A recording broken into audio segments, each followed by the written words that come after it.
Hello students, हमारा point चल रहा था टॉपिक हैगा कोऑपरेटिव सोसाइटी वाला। हम लोग यही पढ़ रहे थे अभी तक, ठीक है ना। अब हम आज जो पढ़ेंगे वो पहला नेक्स्ट पॉइंट हैगा रजिस्ट्रेशन ऑफ कोऑपरेटिव सोसाइटी। किसी भी कोऑपरेटिव सोसाइटी आप बनाते हो तो उसका सबसे पहले रजिस्ट्रेशन करवाना कंपलसरी होता है, जरूरी होता है। जैसे हमने पार्टनरशिप बनाई तो पार्टनरशिप का रजिस्ट्रेशन कराया, बिजनेस करा तो गवर्नमेंट सोल ट्रेड करा उसका रजिस्ट्रेशन करवाया, ठीक है ना। तो वैसे कोऑपरेटिव सोसाइटी का भी रजिस्ट्रेशन करवाना हमारे जरूरी होता है।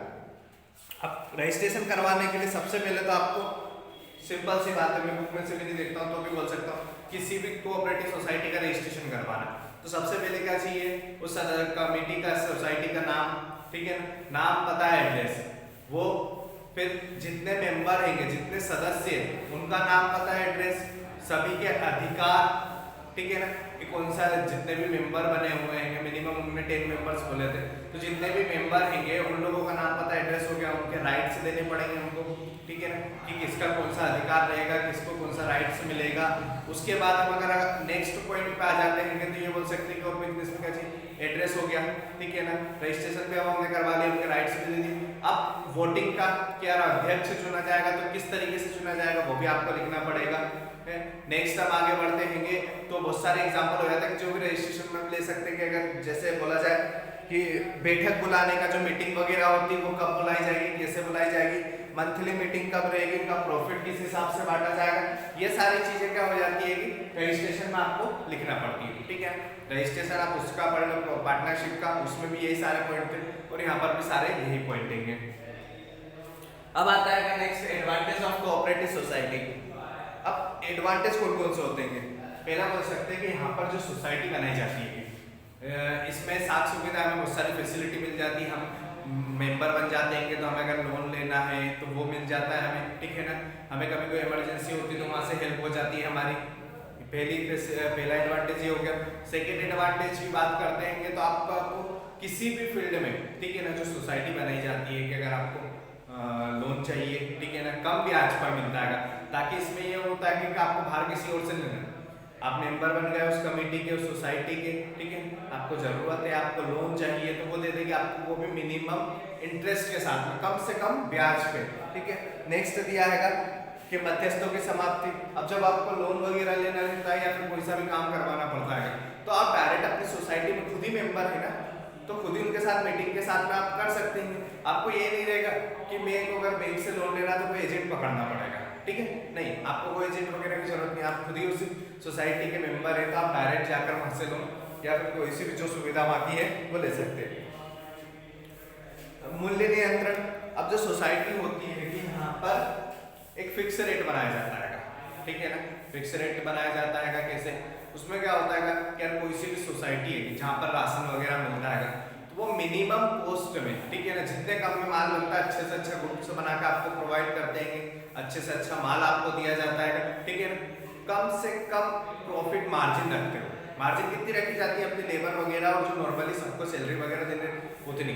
ऐसा नहीं है कि यार 10 रुपए की चीज हमने बनाई है कि 20 रुपए में बेचना, नहीं, वो आपको कम से कम मार्जिन के साथ ही वो प्राइस दे देंगे ताकि आपको मार्केट से वो चीज सस्ती पड़े। उचित मूल्य की प्राप्ति। छोटे छोटे उत्पादकों द्वारा स्थापित उत्पादक विक्रय समितियों के माध्यम से इन्हें अपने उत्पादकों को उचित मूल्य प्राप्त करता है। अब यहाँ पर कम से कम रेट दिया जाता है, उचित मूल्य की दुकानें, आपने सुना भी होगा, पहले पढ़ा होगा उचित मूल्य की दुकानें, ठीक है ना। यहाँ पर क्या जाता है, बहुत सारे लोग अपनी दुकानें खोल देते हैं, सोसाइटी वाले अलग अलग क्षेत्रों में अपने अपने दुकानें खोलते हैं, जिसमें क्या होता है कि कम से कम, अब मैं हूँ, अगर मेरे से बोला जाए कि यार आप एक काम करो, भोर को वहाँ पे इनकी सहकारी समिति की दुकान है, यहाँ पे कम प्राइस में, तो मैं यहाँ से वहाँ पेट्रोल लगा के जाऊँगा तो बात तो मेरे को ही पड़ेगी, मैं उनकी तरह अगर खरीदने जाऊँगा सामान कम पड़ रहा है, ठीक है ना, वो 2 रुपये ज़्यादा ले रहे हैं, 2 रुपये कम ले रहे हैं, बट उतने के चक्कर में अगर मैं वहाँ जाऊँगा तो मेरा पेट्रोल लग जाएगा उतना। हाँ, अगर वही लोग मेरे एक्सेंट दुकान होगी, ये बोल सकता हूँ कि यहाँ मैं खड़ा हूँ या फिर यहाँ से 10 मिनट की दूरी पे तो मैं चले जाऊँगा आराम से, कोई तकलीफ नहीं है, मेरे प्राइस में बचे, ठीक है, तो वो सारी चीज़ें इसमें आ जाती है। अब नेक्स्ट हम पॉइंट लेते हैं हमारा types of cooperative societies. Cooperative societies की के टाइप्स कौन कौन से होते हैं ये अब यहाँ दिया गया है हमें, एक सेकेंड। अब टाइप्स दिए गए हैं, पहला दिया गया है कंज्यूमर कोऑपरेटिव स्टोर्स।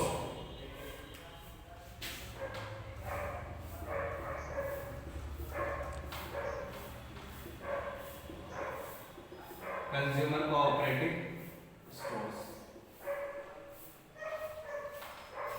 चलो मैं नाम नहीं लिखता, आपको बुक में दे रखे हैं ऑलरेडी, मैं पेज नंबर बता दूंगा, ठीक है ना। सहकारी उपभोक्ता भंडार, यहाँ पर आपको गरीब वर्ग के जो लोग होते हैं उन्हें कम से कम प्राइस में अच्छे से अच्छा गुड्स प्रोवाइड करने का काम किया जाता है, ठीक है। कम से कम प्राइस में, मिनिमम कॉस्ट में, लाइक बोल सकते हैं आप कहीं भी चले जाओगे, सहकारी समितियां आपको, सहकारी उपभोक्ता भंडार आपको जगह जगह मिल जाएंगे, ठीक है ना। कहीं भी चले जाओगे वहाँ पर गांव में मिल जाते हैं, सिटी में मिल जाते हैं, अर्बन एरिया में मिल जाते हैं, कहीं भी आप चले जाओगे वहाँ पर आपको मिल जाएंगे। उसमें क्या दिया गया है कि अगर कम से कम कॉस्ट में, ठीक है ना, मतलब माल बनाते हैं, चलो बनाने की छोड़ दो, अगला पॉइंट है बेचते हैं। जैसे मार्केट में अगर कोई चीज़ है कि 10 रुपये में मिल रही है, ठीक है, तो ये 8 रुपये में देंगे, 7 रुपये में देंगे, मतलब ये अपना प्रॉफिट नहीं रखते उसमें, ठीक है। माल खरीदते हैं और डायरेक्ट बेच देते हैं गरीब वर्ग के लोगों के लिए, ठीक है। नेक्स्ट दिया है प्रोड्यूसर्स कोऑपरेटिव सोसाइटीज, सहकारी उत्पादक संस्थाएं। अब ऐसी संस्थाएं जो कच्चे माल से स्वयं उस माल का निर्माण करती है, रॉ मटेरियल से क्या करती है, खुद मैन्युफैक्चरिंग करती है, नए नए गुड्स बनाती है। अब ऐसी सहकारी समितियां कौन कौन सी दे रखी है, अमूल दूध, इंदौर दुग्ध सहकारी संस्था, ये सहकारी शक्कर कारखाना, नाम सुना होगा अमूल दूध का आपने, ठीक है। वह भी एक क्या है, सहकारी समिति है जो खुद गुड्स माल बनाती है, मतलब दूध को बनाती है, दूध फैक्ट्री है उनकी, ठीक है ना, वहाँ पे दूध बनता है, कम से कम प्राइस में पब्लिक तक प्रोवाइड किया जाता है।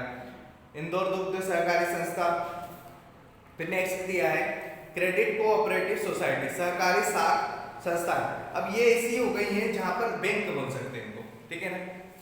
क्रेडिट कोऑपरेटिव सोसाइटी ये बैंक हो गई जहाँ पे फाइनेंस, लोन सुविधा, ये सारी चीजें प्रोवाइड की जाती है। आपने बहुत सारी बैंकों के नाम सुने, हिंदू नागरिक bank, Saraswat cooperative societies, Nagpur नागरिक कोऑपरेटिव सोसाइटीज, ठीक है ना, इंदौर परस्पर कोऑपरेटिव सोसाइटीज, ये सब क्या है, बैंकें हैं जो सोसाइटी कोऑपरेटिव सोसाइटीज है, ठीक है। फिर नेक्स्ट दिया फॉर्मिंग कोऑपरेटिव सोसाइटीज, कृषि साख सहकारी संस्था। अब यहाँ पर क्या जाता है, संस्था वाले कृषि की जमीन खरीदते हैं और उस पर भारी मात्रा में क्या करते हैं, कृषि करी जाती है, खेती करी जाती है, और उससे जो भी प्रॉफिट या पैसा आता है वो सब क्या करता है, संस्था के अंदर जाता है। नेक्स्ट दिया है गृह निर्माण सहकारी संस्था।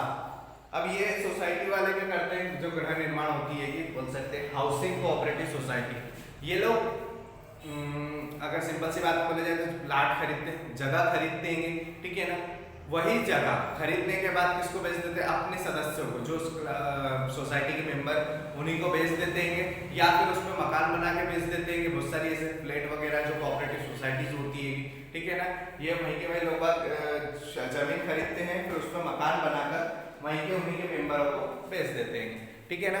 तो एक कोऑपरेटिव वाला पॉइंट हमारा यहाँ पर खत्म होता है। कल से हमारा नेक्स्ट पॉइंट स्टार्ट होगा जिसका नाम है कंपनी, ठीक है। Thank you.